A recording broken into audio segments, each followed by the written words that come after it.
Chris Wall here with my good friend Tom Owens, back for another update. And yeah, we always wear the same clothes. That's just what we do. Okay, so today we're going to talk about layout and blocking. And so we talked about the animatic and storyboarding and that kind of blueprint.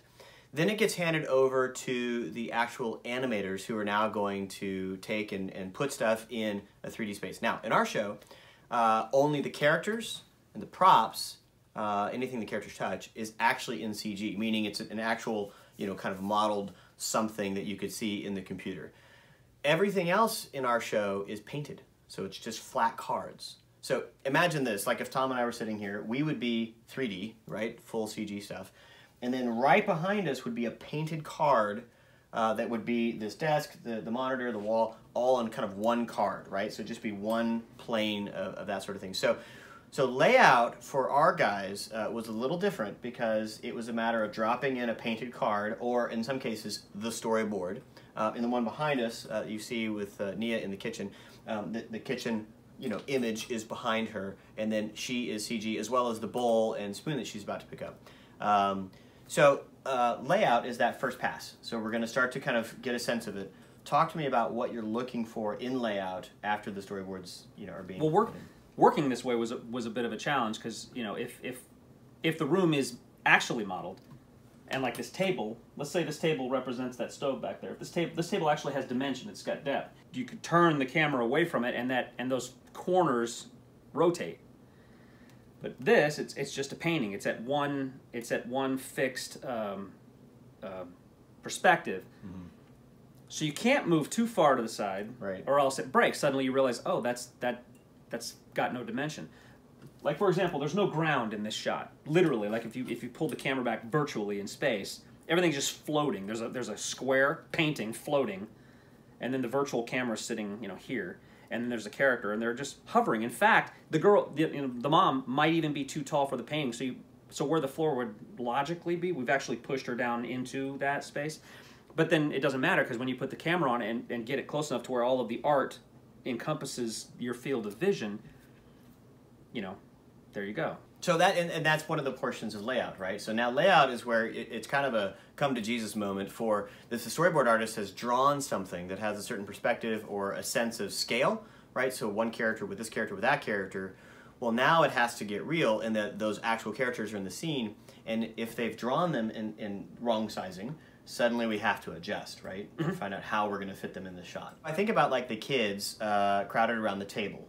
We had certain shots around the table where we could see, Cal in foreground with the table, and then there's Poto with the thwaps or this kind of thing. In reality, it was nigh impossible to get them in that shot the same way.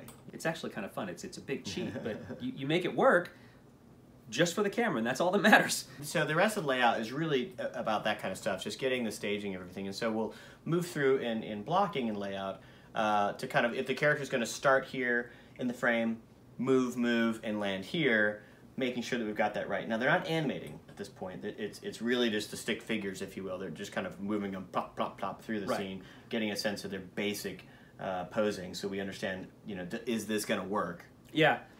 Yeah, and that stage is always hard for people that aren't in the process to watch. Like a lot of times in movies that I've made, they'll get to the point where it feels like, to certain people, that they'll think that nothing's happening, because you don't want them to see that, because it's a kind of an ugly process, because nothing's moving in a fluid, kind of an animated way. It's just kind of a very wooden kind of slide from here to here to here, and mom walks through kitchen, picks up utensil, and so in the storyboard it's all drawn and the characters are emoting, but in layout everything's just blocked. The characters got no expression whatsoever, and they just move around.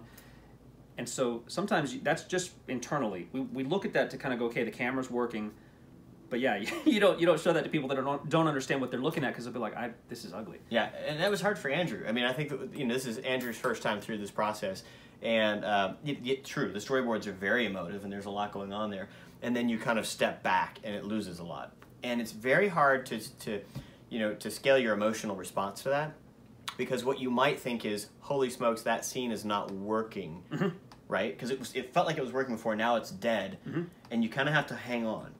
right? Right. So how do you judge when it is working and not working? Because I mean, there are times when you get into layout and it's not working, but judging what's not working. When I got involved with the story, you sent me the book and I read it, and like within the first couple of pages, there's again the poem, "The carriage comes, the carriage black," and I read that, and that was so evocative to me.